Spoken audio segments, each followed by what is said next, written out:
继续关心，通促党一个省长的干部涉嫌收中国7400万介入咱台湾的选举，进前何检方依照反渗透法起诉。内政部今嘛表示，发现通促党有系统性替中国伫台湾发展组织介入选举，破坏国家安全，明显嘛危害咱台湾的自由和民主，所以要向宪法法庭申请甲这个政党解散。也通促党是回应讲，应该解散的是民进党。使用解放军的军规，抗衡咱国军伫两岸战争时阵放弃抵抗。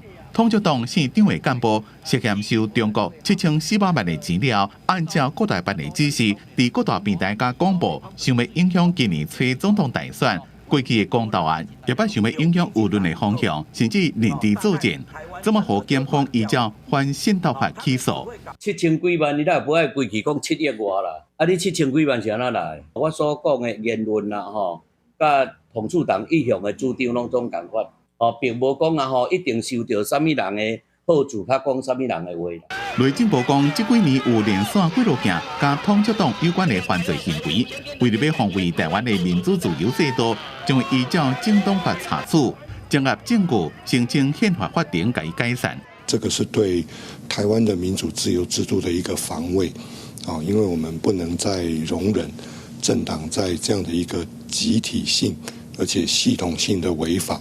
这样的一个情况持续下去。内政部强调，法律无保障政党主要成员从事犯罪行为，通促党超过政党应该有的本分。因为通促党的总裁张安乐还指控民进党的违法国家罪，无法度接受被解散。要解散应该解散民进党，为什么呢？犯罪的人更是多得不胜枚举，而且他犯的罪是不可原谅的罪。学者讲，政党是不是危害到民主自由的精神，不是普通法庭会当判断，有宪法法庭的国家会交予宪法法庭，这个案早就该提出来啊。讲出真话，做出重要的真正的事情，否则的话，因为民主保卫性民主，在这个时候不用，那什么时候用？